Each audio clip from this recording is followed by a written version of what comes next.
To be a Navy SEAL means that you have to be incredibly resilient. You have to be hardworking. They're the toughest men on the face of this planet. Any mission they're given, they'll succeed at it. And ultimately, they're our brothers. So if they have to, they'll die for you.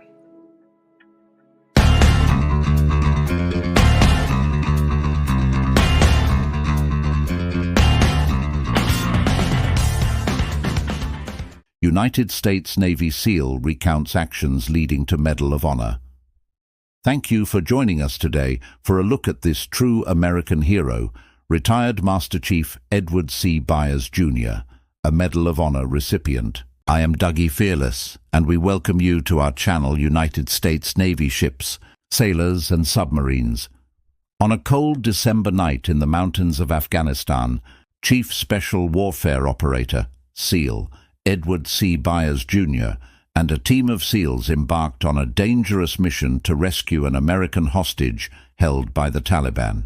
Byers went above and beyond the call of duty that evening, saving the life of the hostage and earning the Medal of Honor.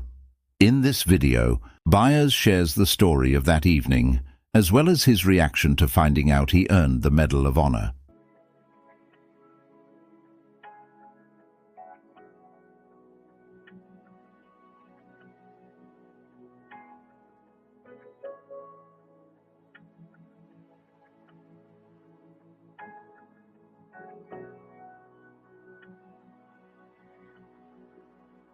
My daughter knows that I'm daddy, and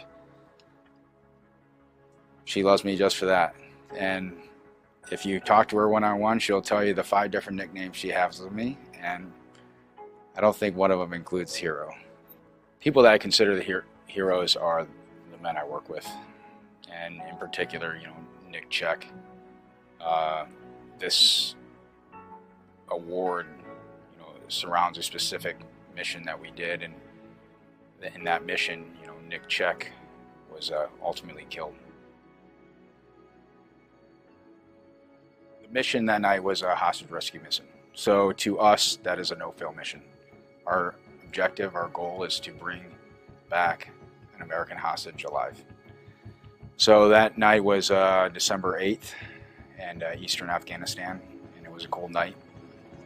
And we got off the helicopters. We did about a 4 or 5 hour, pretty arduous hike through the mountains, and upon getting to our target building where we assumed where the American hostage was at, our point man, Nick Check, he was right in front of me. He saw a guard come out of the door, and he engaged that guard, and we started sprinting towards the door. Nick made his way in, and then I made my way in right behind him, and I went down my wall and I engaged one of the enemy that was on the back side of the wall. And then I saw another person moving across the floor.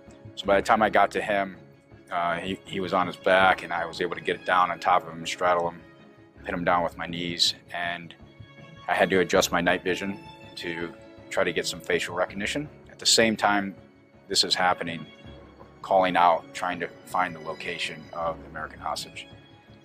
And finally, he spoke up, and it was at that time that I engaged the person I was on top of and jumped off the guy I was on and onto the doctor, who was about 3 or 4, maybe 5 feet away from me to my right. And the reason I did that is because I'm wearing body armor, so I want to protect him from any other potential threats in the room. Anyone who's been in combat knows that in those moments you either react or you get killed. When I did that, there was a guy who was right behind him within arm's reach, who was armed, and I was able to pin that guy to the wall by his throat while I'm kind of holding the doctor and waiting for my teammates to come in and take care of that threat that was right next to us. Once that was done, I still laid on top of him. I kept asking him, hey, can you walk? And is there anything medically wrong with you? Because our goal is to bring this guy back alive. So he said he was fine. And once we got outside, I noticed that our medics were working on Nick And, being a medic myself, I passed off American hostage off to our other teammates, and I went over to work on Nick, and we did resuscitative efforts on him all the way till the hospital, and where he was announced dead there. Nick was embodied the essence of what it is to be an American hero. He will forever be remembered in the pages of history for the sacrifices that he made. It's been almost a little over 3 years since that mission happened, and it wasn't until December that you finally get a call from the president's office saying, "Can you take a call from the president at this time and at this date?" And my initial reaction was, does anyone actually ever say no to this?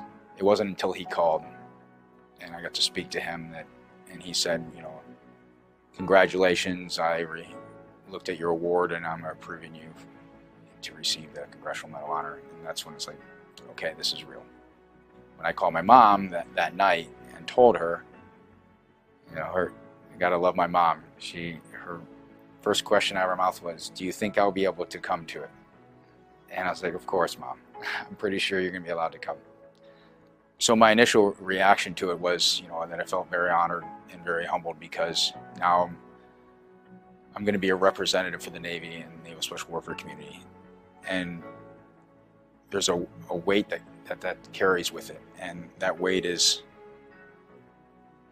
the sacrifices that everybody has made within this community. Guys like Nick Check and all of our other brothers who have fallen, it's an affirmation once again of the job that we do, and an appreciation for the job that we do. I would not be able to do this job if it wasn't for the support of my family. It's impossible. They don't get any of the credit, so it's a team in every aspect, at work and at home. Well, I'm going to continue being a SEAL, and I'm going to take whatever job or mission is next for me and just continue doing that. I don't have any plans on changing my job at this time. But I still love what I do, and as long as I'm still loving what I do, I'm going to continue doing it.